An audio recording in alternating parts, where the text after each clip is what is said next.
Okay, I think we're live. Hi everyone. My name's Max Shine. I'm a professor of systems neuroscience at the University of Sydney.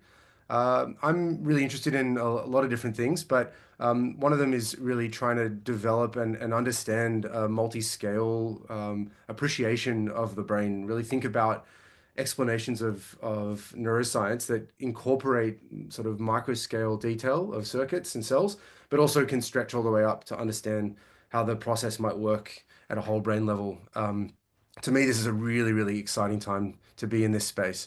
And one of the reasons it's exciting is that I get to have really fun conversations with people like Michael Bruchas, who is himself a professor of anesthesia and pharmacology. Is at the Center for Neurobiology, Addiction, Pain, and Emotion at the University of Washington in Seattle. Uh, Michael works on a really wide range of different fascinating areas and uses what I really admire as a really multidisciplinary approach that takes details from lots of different fields. So he's really interested in cellular level details, but the tools that you actually need to steer those kinds of systems around. But he also has a really nuanced understanding of biochemistry and cares deeply about behavior as well. And I think this really interesting melting pot of all these different technologies and techniques is really required to come up with the kinds of sophisticated answers we need for modern interdisciplinary neuroscience. I'm really excited today. I get to talk to Michael about a new paper that he's got coming out. So welcome, Michael. It's great to have you on this Hi, little it's good to show. be here. Thanks. Awesome. So I came across your paper, Michael, when it was a preprint, and congrats, it's now been accepted for publication. And I think this paper really captures to me, in a kind of microcosm, a really, really fascinating point that we are in the field. As a whole, thinking about the brain is a really, really complicated exercise. I think that's a fairly uncontroversial statement. Um, Yeah. it's an incredibly complicated system, lots of different moving parts, lots of different details at lots of different scales. And one of the things that I really admire about your work is that you kind of trying to really dive into some of those details and see where we can push them. So, do you want to maybe tell us a little bit about kind of who you are, what you do, and what you're interested in, and then we can dive into the paper. So I am actually my background is actually I got my PhD in pharmacology. And my PhD in pharmacology sort of started me on the path to understanding or getting excited about these receptors that we're going to talk about here more that are sort of like one part of we have all these different sensors and receptors all throughout the brain and body, and there's many different types of them. Some of them work on very fast time scales, and some of them work on slightly slower time scales, and some of them work on really, really slow time scales. And these receptors are actually receptors that I got really interested in graduate school, because they're the kinds of things that a lot of um, modern therapies and things that people take, in the clinic, to relieve, anything from, regulating their blood pressure to, regulating their mood, act on some of these kinds of receptors, right? So as a graduate student, I got interested in these receptors, from kind of the more, what do they do and how do they signal and those kinds of questions, and how do drugs bind to them? What kind of characteristics of drugs affect these kinds of receptors? And when I moved into my postdoctoral work, I sort of was looking, which is sort of that phase for people that don't know, is that phase that you do, to sort of advance your training and your focus of the research that you have, and sometimes to gain new experiences and new tools. I looked for labs that sort of had that backbone of interest in those receptors, but also sort of bringing that interest into more sort of physiological settings, into behavioral settings. So we could try to understand, try to make connections between what the receptors are doing sort of by themselves and sensing things, and then how they're actually imparting those effects on behavior. And so that's where I kind of got passionate about this field, that my lab is really focused on, which is this field called neuromodulation. And so we really focus on trying to understand neuromodulation. And that's at the level of these particular receptors that we call G protein coupled receptors. they're one of the major players in the neuromodulation landscape. Um, and so when we think about, there's a lot of different, as you said, there's a lot of different moving parts in the brain. There's in the mammalian genome, so this means how many genes do we make that are these receptors? There's about 850 of these receptor types. And so my lab's sort of trying to figure out a way to say, okay, there's all these different receptors. They're actually expressed all over our brain in different places, and they do different things, and they respond to different inputs and information. How are they actually working? And how are they working at the very molecular kind of atomic level, if you will? And then how are they actually changing, the brain as a whole and the function as a whole that ultimately leads to changes in behavior or changes in our ability to sense, changes in our body as well. I mean, it's not just about, our brain, but there's a lot of interactions that are happening between, the systems that control your feeding or your blood pressure that are interacting with your brain and back and forth. And receptors are sort of talking to each other across these pathways all the time. And so my lab's overarching goal is to really try to understand if there's fundamental things that we can understand about these receptors, neuromodulators, if you will, and how they function in the context of mood, of affect. Um, Pain is another one that we're very interested in, sort of both the sensory component of it, but also, how does pain change the mood states of individuals or animals? And are there fundamentally conserved features of these receptors or these neuromodulators across different types of moods, different types of brain states, different types of behaviors? And that's kind of, I guess, like a general summary of what we do in the lab. Yeah. Yeah, great. So I think it's a really lovely overview, and it kind of reminded me of why we kind of first started chatting together, because we both have an interest in this neuromodulatory system, but we come from very different perspectives. So I have a background in human neuroimaging. I actually have a sort of a clinical background, but loved biochemistry in undergrad. Kind of kept that love of biochemistry with me as I went through medical school, finished my training, did my PhD, came out into my postdoc again, like Michael was saying, this really rich time when you can really double down on what it is that you find fascinating, what you think are the big open spaces that need to be captured. You need to think, how could I get to that space? And what kinds of skills do I need in order to navigate that space? And so for me, rather than coming from the rich background of pharmacology and looking for behavioral relevance, I came from the world of clinical medicine, and Mm. lots of big Yeah. picture stories. But what I wanted was be able to take those and turn them into the kind of micro scale explanations where you've been built. So having this conversation today to me is great because we're coming from different perspectives. We can see if we can Yeah, that's find great. good connections. So I thought a useful place for us to maybe start would be to kind of unpack a little bit about what makes the neuromodulatory system interesting, what makes it a little different Yeah. from Yeah, the rest of the nervous exactly. system. So typically when we're in undergraduate, if you go and look on Wikipedia of what a kind of neuron looks like and does, it's a really specialized, elaborated eukaryotic cell. It's got a cell body. It often has these little dendrites that are projecting out one direction and an axon that goes in the other direction. We think of the dendrites as receiving inputs and the axons as projecting outputs. And in order to do that, they often release a certain type of chemical, which we often think of as what we call a neurotransmitter. It's a label that sometimes is a little bit difficult to follow all the way through to its logical conclusion. But the idea with these chemicals is what they do is they hit a ligand-gated ion channel. They open it up on a recipient neuron, and then that opens up a channel. Different ions can flow in and out. That can change the biochemistry of the cell, and it can fire an action potential and so on.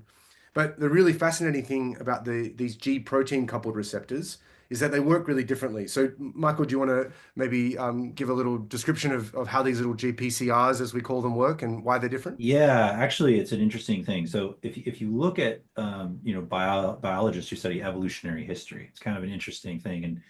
And there's someone else who studies neuromodulation, and her model system that she uses is she does things in sort of lobsters and crabs.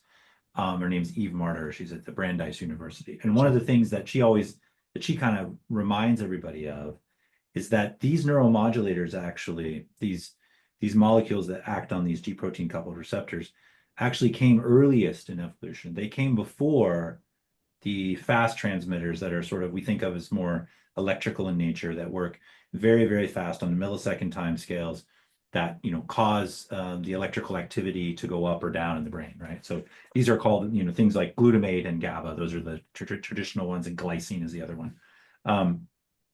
These neuromodulators actually come evolutionarily before, in terms of their role in controlling, how neurons and different types of animals work. The neuromodulators, these chemical transmitters, if you will, seem to appear on the evolutionary map before, in terms of their importance before. And it doesn't necessarily mean that they're more important or not. I think as Yeah. things evolve, things complemented each other in really, really exciting ways and really important ways. But I always remind people of that, because I think it gives you a sense of how much time and how much selective pressure from the biological world over millions of years has worked to really shape and influence how these things are working, right? So it gives you a sense that how exquisite the complexity could be, but also how sort of tuned their function probably is, because of the fact they've been around in evolution for a really long time, right? Yeah. Um, I and also really love so the idea, I love the idea, Michael, that a lot of these ligands for these G protein coupled receptors, these kind of chemical receptors, are sort of uh, almost like sort of tweaked and modified amino acids, which may have been around in the diet. Things like tyramine and tryptophan yeah, are kind of common in meats and foods that animals would eat. So there's all these different chemicals floating around. And if you add a hydroxy on here or you delete a hydroxy on right, there, all of a sudden now you've made a really interesting, rich chemical that's quite different from all the other chemicals that are around. yeah, You could now find a match in a receptor, and all of a sudden you've got this really exquisite signaling capability that yeah, you didn't have beforehand. So I really love that's this right, notion of like natural selection using all the bits that are just lying around to almost like that's MacGyver right, solutions to problems that exist. yeah, I really, really love that exactly. story. Yeah, yeah. And so we have receptors and sensors that are in animals that respond to these molecules that work, as you mentioned, through these ion channels, right? And those will cause sort of changes in electrical activity, spiking of neurons, sort of firing of the neurons, and coordinating activity. And then we have these G protein coupled receptors, these neuromodulatory receptors. And the way I like to think about it, which may be an oversimplification, but I think it usually gets people all on the same page, which is, you know, we're at a time where everybody that's really into music is sort of going back and going into the record store and buying records, right? They're buying these vinyl records, and the idea is that you play vinyl music and you have a richer sound, it's analog sound, and it's a little bit more interesting. If you think about that versus your MP3 that you have on your Spotify account, or your iTunes music, that's a digital in nature. And of course, now we've got uncompressed versions and compressed versions. The cool thing about these GPCRs is they're sort of the analog. I like to think of them as sort of the analog version of some of the communication that's happening in the brain. And the reason I say that is because they they work on different time scales, and they tend to not be quite as binary in terms of how they operate. They tend to operate more like your sort of your amplifier dial, or actually I always like to show people, in the back here I have this lamp, and this lamp has like it has a dimmer switch on it, right? So you can kind of dim it up or dim it down, versus like the lights that are in the background in my office are just controlled by a one or a zero. They're on or they're off, right? And Yeah. so neuromodulators are sort of uniquely poised because they can dial the activity down or up of a given neuron. Um, in that, by activity we mean sort of the electrical activity of the neuron. But then in addition to doing this, they also then are also communicating new signals and amplifying things inside of the cell. So they receive this, like you said, these ligands, they bind to the receptor, but then these receptors have this unique ability to take that single molecule signal that's happening, and there's many of these receptors, of course, but just talking about one receptor at a time. And then they can amplify that and promote a whole bunch of different changes inside the neuron, or actually in the glial cell, which is another type of brain cell that's really kind of relevant to talk about here. And that change can lead to dramatic changes in how well the neuron is going to be connected to another neuron, how much it's going to release, how much it's going to fire going forward. Or it can say, okay, we want to really amp up this signal and communicate more to the neighboring neuron or to the neuron, somewhere else in the brain. So they're kind of like a gain signal. I like to, really to put it really simply, they're the gain signal that, into, sort of integrates uh, a lot of information, but allows the neuron to have more flexibility than just kind of a switch of, yes or no. That's Yep. that's one way to kind of No, that I like to put it. Yeah. I love this, and I think I really like the kind of physical notion of altering an analog signal, like the light switch or the volume on a radio or something. Yeah.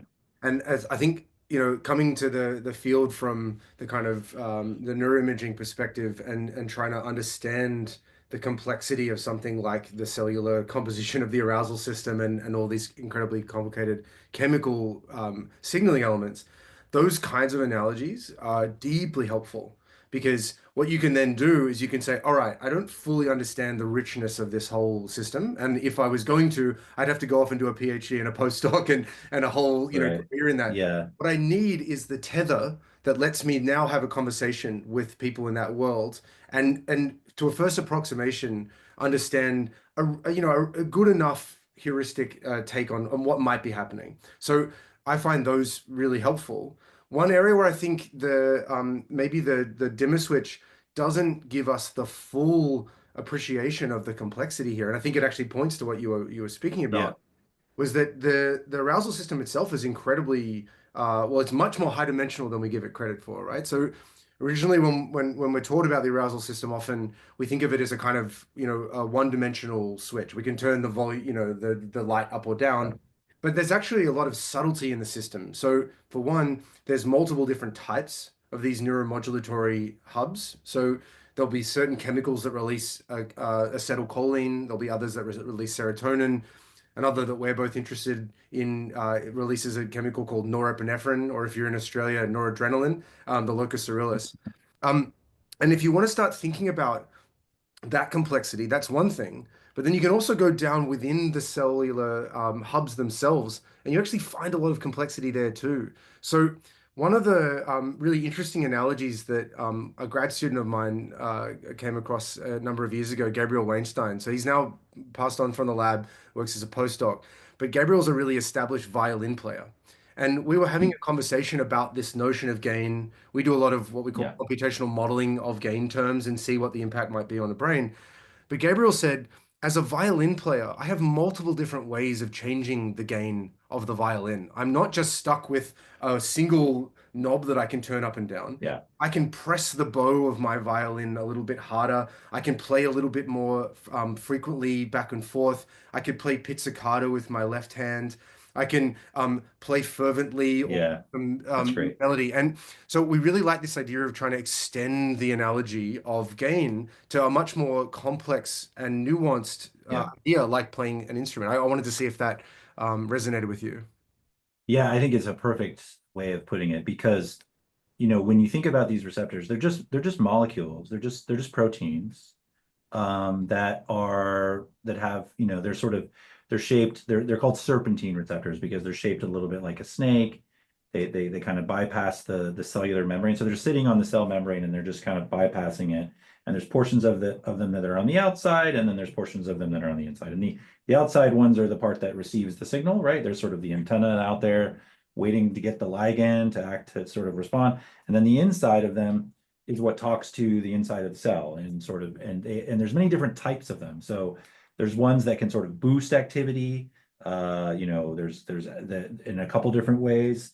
There's ones that can inhibit activity. There's ones that are sort of not related to either, and they can sort of change, the shape of the neuron or how many other contact points, or dendritic, spines that the neuron might have. So there are many different, and those receptors can respond differently depending upon how much ligand is present. Mm. And then they can also shut off differently depending upon if you have a lot of ligand versus if you have a little bit of ligand. So there's a ton of flexibility in these receptors, even though they're just very simply just a protein.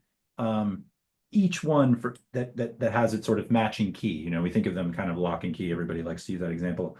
They have, many different possible doors that you can open with that lock. You know what I mean? And I think that's the part that is really exciting about them. But it also the opportune thing here is, as coming from like pharmacology background, is that because there are all of these potential things that they can do, it means that you might be able to take advantage of those differences to really, for mental health disorders, for neurological disorders, if you can figure out what these things are doing, and you work with chemists, which we've done in the past, and we have some projects going forward for some new, sort of depression-like treatment options for people. These clues give you ability to say, okay, now let's talk to the chemist and let's think of ways that we can really kind of only tap into one aspect of this receptor or block this particular aspect of this receptor. And that means you have safer drugs, you have less side effects, you maybe have a more effective treatment for people. So understanding those fundamental differences and the richness of them, I think is why one of the reasons I'm so excited about them. Absolutely. It's a great analogy. Yeah, cool. And I could also imagine ways in which this space is going to get really exciting as we start to develop better machine learning tools for kind of Yeah. guessing the ultimate quaternary structure of proteins given their amino acid sequence. AlphaFold, Yeah. I think made some huge inroads. There's lots of work to be done in that space. I don't think it's, That's right. fully solved problem yet, but That's right. you can see the kind of skerrics of the solution. And I love this notion of being able to almost like make designer receptors for people. You come into the clinic, you've got a particular neural signature of your receptor. We want to make a drug that'll target you and not affect all these other systems, which we really, really, really want to leave alone because they're Yeah. working in a complicated way we don't even fully understand. Well, Yeah. uh, It's definitely like an interesting angle, the personalized medicine kind of mm, approach, right? And the Nobel Prize was won this past year for, yeah. the understanding of these kinds of structures, and actually by a colleague of mine, David Baker from UW, was one of the winners of, and then some people from Google DeepMind that have Mm. been really thinking about using computational, approaches to solve some of these problems. It's a super exciting time in that regard. Yeah, Yeah, absolutely. yeah. And I think just to click on the medical angle, one of the things that really stuck with me from my medical training is that the treatment that we give is often a huge cause of of major side effects that end up causing really massive impacts in quality of life. That's And right. that really comes down to the fact that we have effective treatments, but they often have really, really non-specific effects on this incredibly complicated biological system Right. it's built over billions of years of phylogeny to work the way that it does, just good enough to solve the Yeah. problems. So I think coming up with nuanced, sophisticated ways to interact with this system is going to be a really fascinating forefront for young scientists and engineers to get involved in and really dive Yeah. into the details. Don't overskirt them. Dive into the complexity and really try to understand these things as they are. Um, Yeah. Great. So I think that's a really, really lovely kind of foray into the world of kind of neuromodulatory, let's call them chemical receptor signaling systems. And as a kind of, a sort of heuristic overview, I think thinking of them as a gain controller, an excitability controller, something that can interface with a system that can act really quickly, but can bias and shift the system to have different kinds of operating modes. You can imagine that is a really, really rich computational capacity that would come from that, especially when we then start to think about the complexity of the brain, the differences between the cortex and the thalamus and the cerebellum and the basal ganglia. All of that complexity is now in this really interesting soup that can be steered around and controlled. But as soon as you start to bring in control parameters, now you run into a different set of problems, which is that you need to learn how to control the controllers. And so one of the Mhm. reasons that I really love this paper that you recently published is that you're really starting to think carefully about what kinds of systems could come in and shape and change those controllers. So can you tell us a little bit about the pericoeruleus and things like it and how you got interested in that space? Yeah, so yeah, and this paper that we're sort of, that we're now going to talk about more carefully is what came about was, so you mentioned the arousal system, and one of the things that we've thought about for a while, I think probably my lab is almost 15 years old, a little under 15 years old, is we've thought a lot about, sort of how the brain occupies these different sort of states across experience with an environment, right? And I'm keeping it very biological for the moment, just to kind of highlight something, which is as we started thinking about like how does stress impact the brain? How does, an animal sort of waking up from sleep impact, what's happening in the brain during that particular time? We started to realize that actually a lot of different types of states that the brain can occupy actually are on this sort of what we like to think of as sort of this arousal spectrum.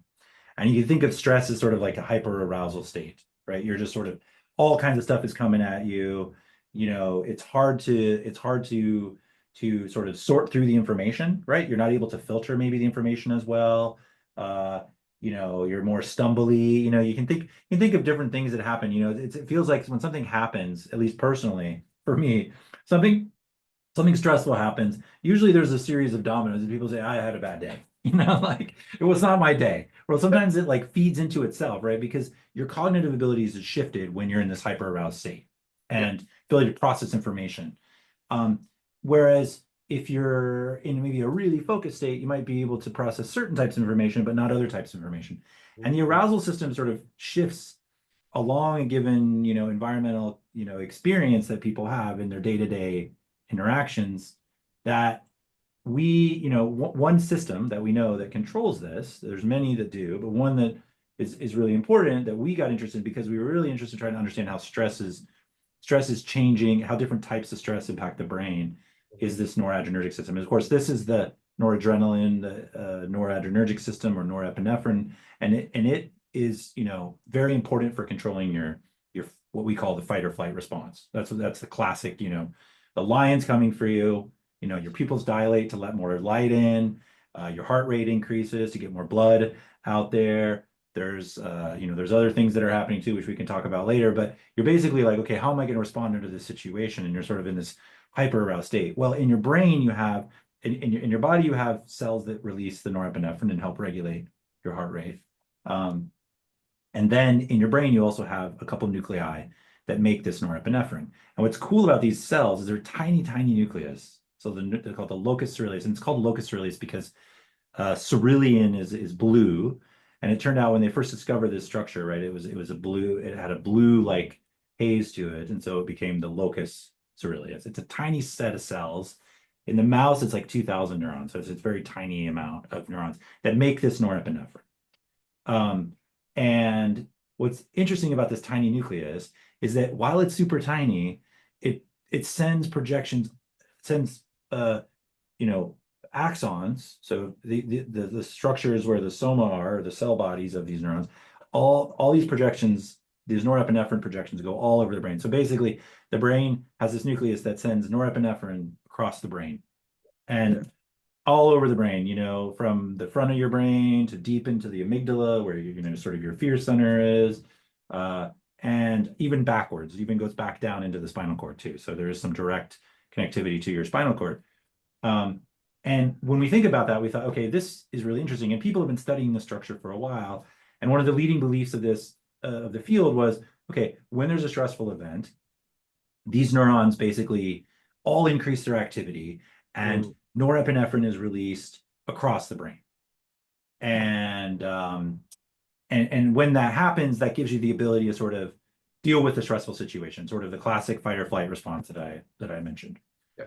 Um, and in the last probably not quite a decade, there have been some papers where people started to say, okay, um, we know that there's the stress sensitivity where the neurons basically just all elevate their activity, but then we also know that these neurons respond to, like a clap, Mhm. or, oh, I hear a bird outside my window right now that's chirping. There's a little actually really, really bunch of cool like stellar jays that live out here that come around. Cool.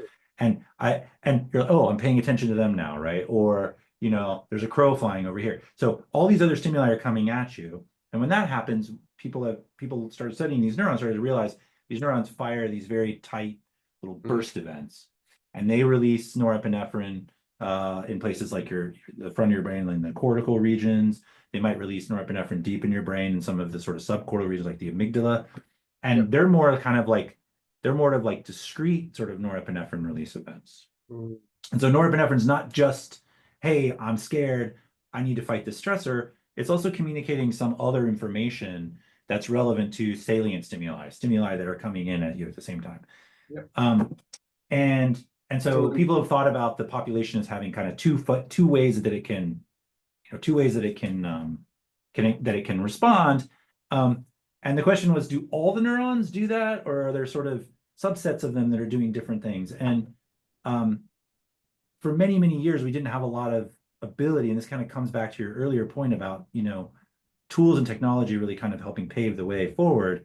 We didn't have a lot of ways that we could actually understand, are there sort of subsets of these neurons that respond to like different kinds of stimuli, to appetitive stimuli, things that are maybe more rewarding or things that are maybe a little bit more aversive.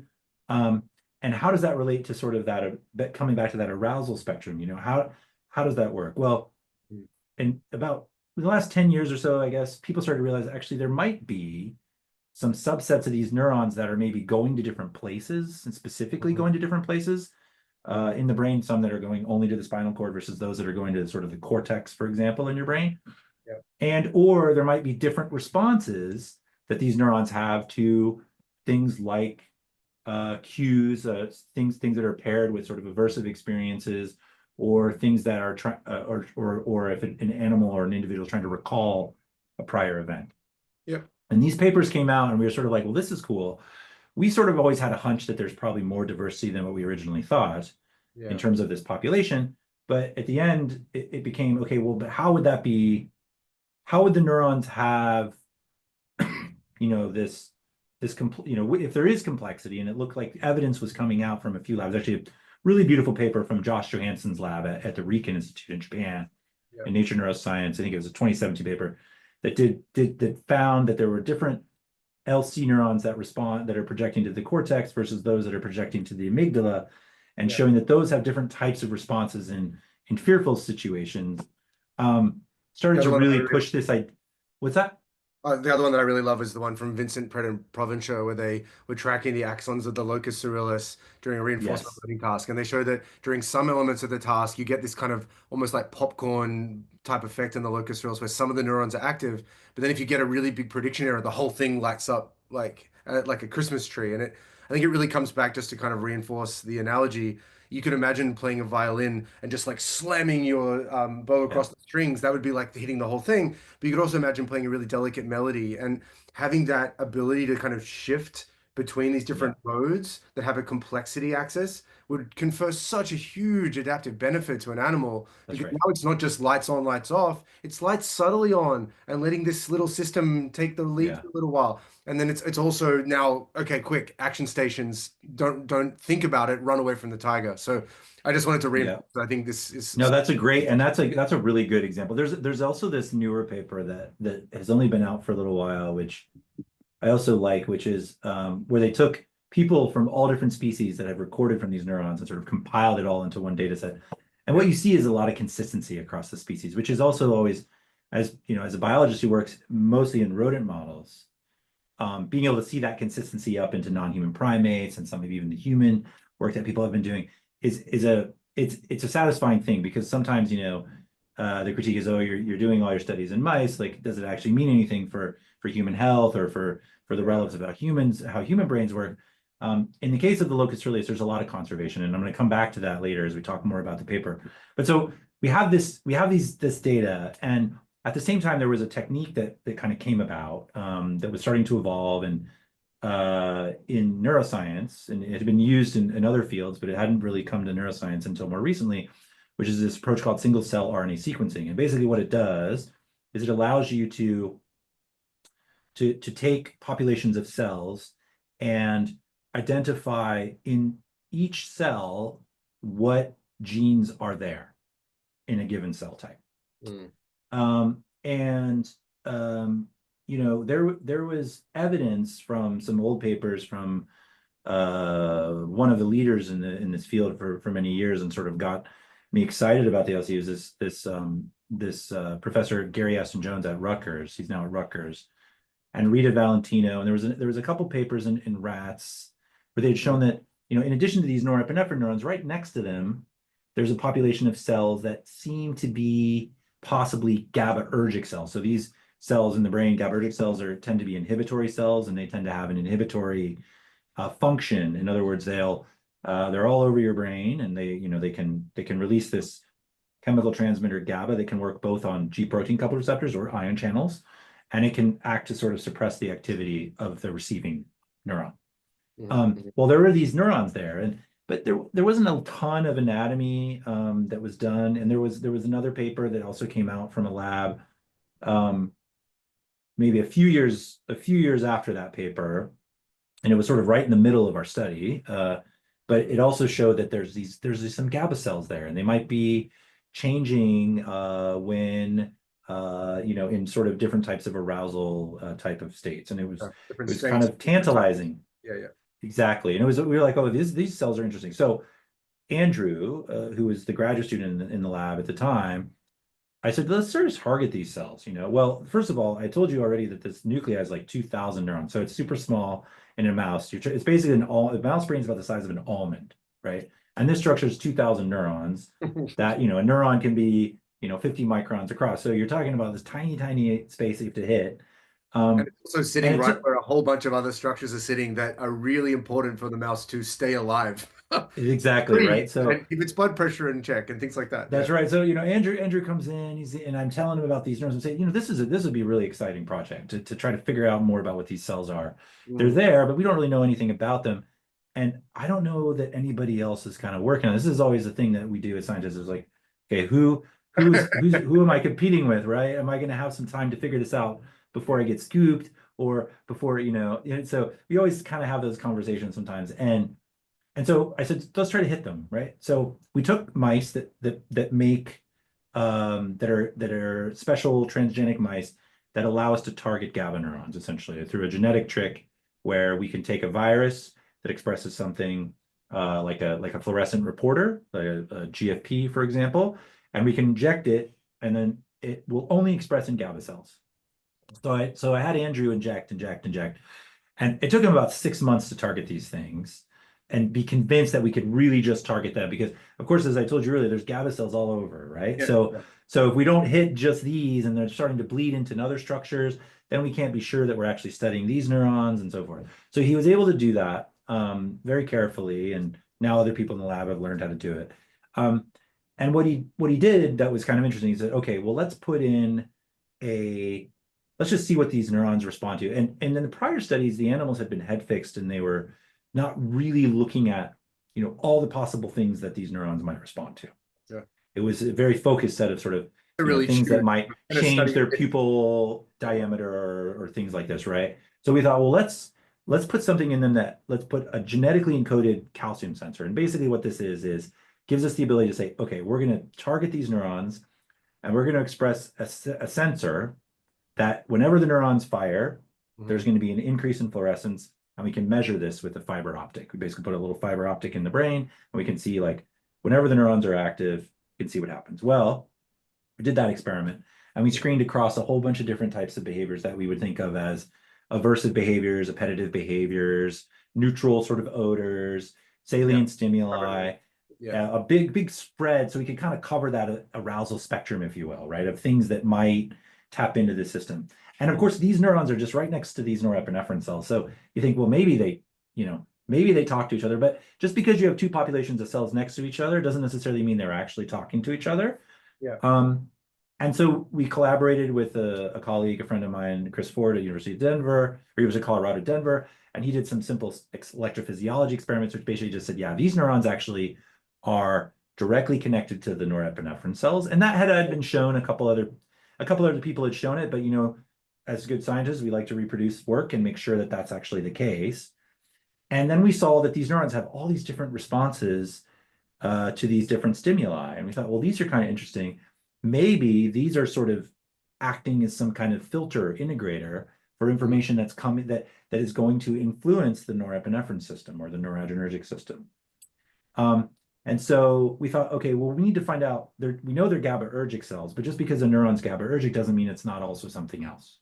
Mm. And so Mm. people have started to appreciate that more recently, that the neurons can release different things. They can release, They can like you know, co-package in vesicles or. exactly. Yeah, they can co-package things. They can release two Yeah. things at once, or one Big thing under neuron. one firing condition, another thing under another. So a neuron's firing like this fast, it might release one thing, but if it's firing this fast, it might release multiple things, or one Mm, thing might come out first and another thing might come out later. So there's both temporal and spatial type of things.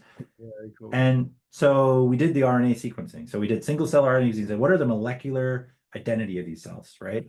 Mm. And to do that, we basically take a punch of the tissue, both sides. So this structure is but on both sides of your brain, sort of towards the back of your brain and in the hindbrain. And we did a sequencing experiment.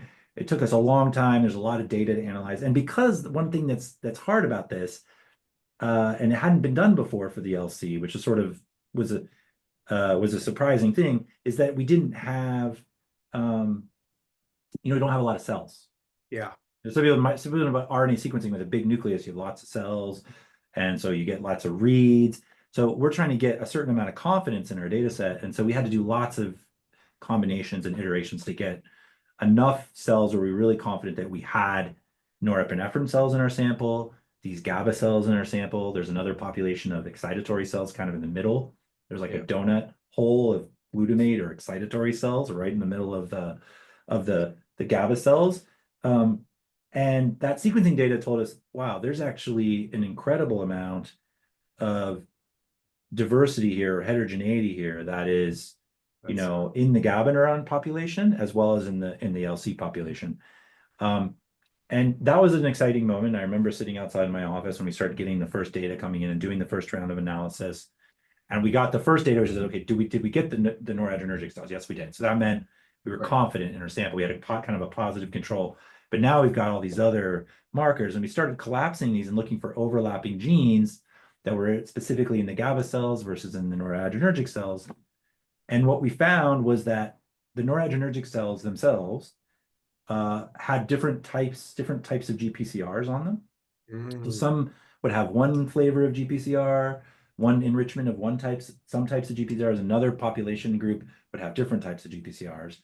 And Mm. then the GABA cells themselves that are, right next door and that we showed were connected to them make the chemical or the transmitters for those particular receptors. So it gave us the idea that maybe these neurons are actually, helping to influence the individual activity of these noradrenergic cells and provide a finer tuned control of how this locus coeruleus is actually Oh, functioning, or your love it. noradrenergic system is functioning.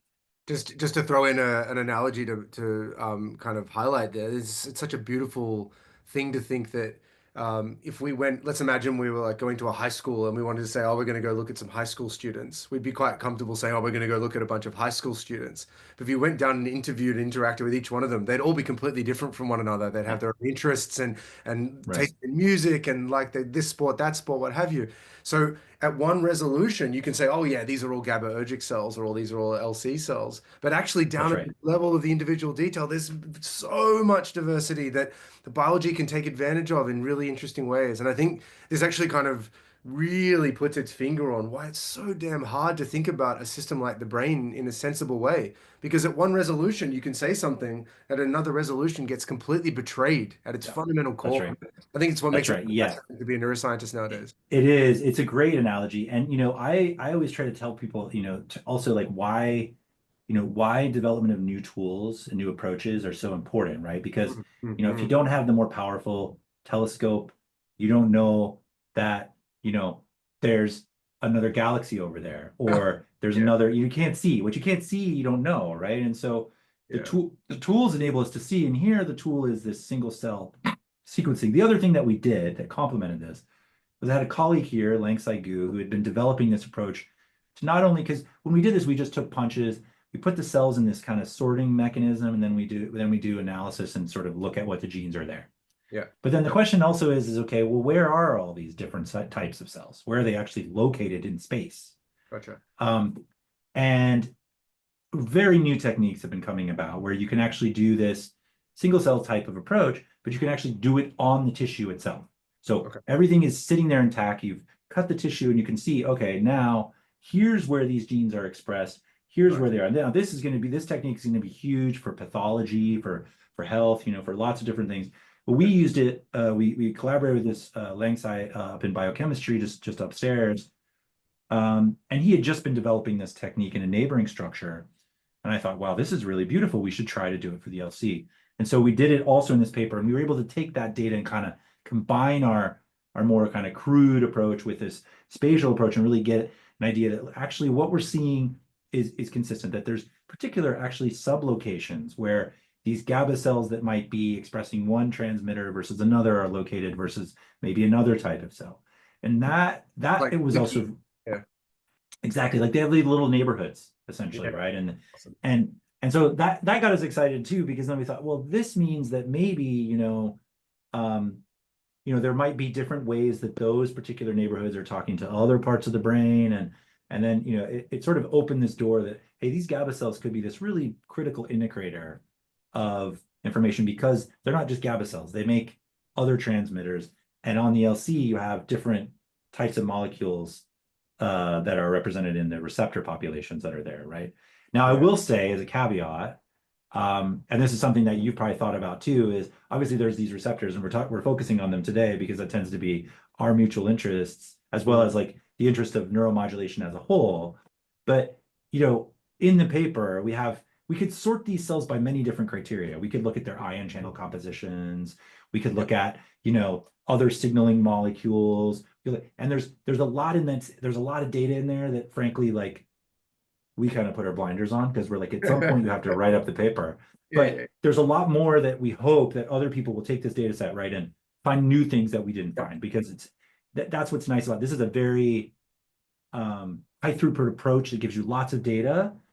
And we focused on one particular way of thinking about how these neurons might work. But I personally think there's probably an exceptional amount of other rich data in this data set that can be mined for other clues to how this is all working. Yeah. I really, Yeah, I really admire you saying that, Michael. And coming from the human imaging community, we really went through a phase maybe in the last 10 to 15 years where people really realized the strength of this approach. Essentially, we had this huge, we were sort of maybe the public face of a big replication crisis that kind of swept through a yeah, lot of psychology and yeah, neuroscience. And one of the ways to sort of fight against the replication crisis is to make your data and your code available. And that's, yeah, I mean, it's scary, and it's also, a little bit at a huge cost to the people that spend the months and years, as you've just outlined, yeah, for one experiment, collecting this exquisitely detailed data. But if you're willing to overcome that frustration, the benefit to you, I think, is manifold. Number one, you get yeah, to have other people look at your code and your yeah, approaches, and that can be really helpful for developing robustness. Number two, sometimes people will come up with crazy new ideas that you could never have thought of that will then come that's right. and help you become a better scientist going forward. And I think as a field, we really benefit Yeah, because now as a student, you can come in, you can learn from the really that's right. detailed data, what's going on. That's right. I And actually, funny enough that you mentioned the human example with this data. So we put it out there, and then we got an email from a lab at Johns Hopkins, Kerry Martinovich's lab. And Kerry was and also the Allen Brain Institute, which is just down the street yeah, from me. yeah, yeah. And they're like, hey, you guys did this in the LC. This is super exciting. We've been trying to get it to work. Can you share the data with us so we can compare it to our data set? Boom, like, of course we did. And then Carrie at Hopkins had been doing this with human tissue, right? Oh, And that was really exciting. And her paper just also, I think, came online like recently, an I'll have to Eli's check it out. paper. That's awesome. And what was great, we gave her the data and we had her sort of take a look at what we found in the mouse and what we see in the human. And some of the things that we focus in on the paper, she found similar, enrichment of the genes. And, there's differences, right? There's going to be differences. Humans and mice aren't the Yes. same. But there was actually some very interesting similarities. And that was really actually reassuring because again, we work with these little mice and we're trying to get insight that will help human health eventually. And so being able to see that, the human data set had some similar features was really exciting. And it's again suggesting that this conserved function of this structure, this peri-LC structure across, the mammalian species, which is exciting, I think. So yeah, I mean that's how science should work, right? It should be Yeah, a process that we all apply to our curiosity and questions that leverages the specific skills and detailed backgrounds of each of the different individuals, but together comes with a consensus that is sort of independent of all of us. I think that's one of the things I love the most about yeah, science is that science will give you an answer whether or not you want it or not. So you by yeah, exposing yourself to this complexity, it's almost always more interesting than you think it would have been in the first place as well, which is a really fun yeah. benefit. I like that. And now, I mean, I think that's a really good way to put it. And I always feel like, you can't, um, you can't always anticipate the impact of those kinds of conversations or those kinds of Yeah. interactions. And now, because we have that interaction, we're writing a review article about this topic and trying to pull together some ideas that between both of our perspectives that might kind of fit together and some other people that are working in this space. So it just adds more. And I do think it's a hard thing to communicate is that science has an autocorrect mechanism. And the Mm. way it does that is by us sharing information with each other and with the public and so forth. That's the correction mechanism. And it's not like immediate. Like it takes time for it to sort of, incubate and marinate, if you will. Yep. And then it corrects itself over time. And it doesn't do that if there isn't this kind of interaction. So Yeah. No, um I firmly agree. And I think it also really highlights the challenge that I think we face as a community to figure out how we support and breed, for lack of a better term, the new generation of scientists. yeah, The scientists that I really admire, and I'm happy to say that you're one of them, Michael, are doing what I would describe as sort of brave work, which is work that we don't really know what the answer is going to be. We don't even know what it will look like, but we know that we think that there's going to be something in this space. So we should look here. Here's where stuff will be. Let's not just go and confirm that we're right and say, oh, look, pat on the back. How clever were we? Let's go see how yeah, complicated it is. Let's go see how nuanced and complex and strange it is.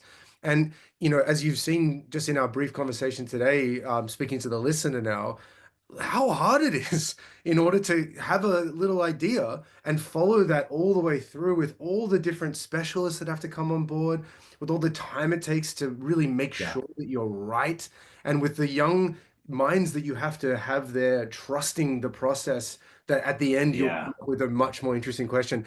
I really think that this is a difficult thing for us to grapple with as a community, and we have to think very hard about protecting what we believe in is this scientific ideal of doing slow science, of taking our Yeah. time to get the right answer. And it's not simple. So I wanted to know Yeah. if you had any thoughts on how we can. Yeah, I mean, I'll just say this started. So Andrew, I moved to the University of Washington. I did my postdoc here, and then I moved. I started my lab at WashU St. Louis. Fantastic place, really supportive of my work, great colleagues there.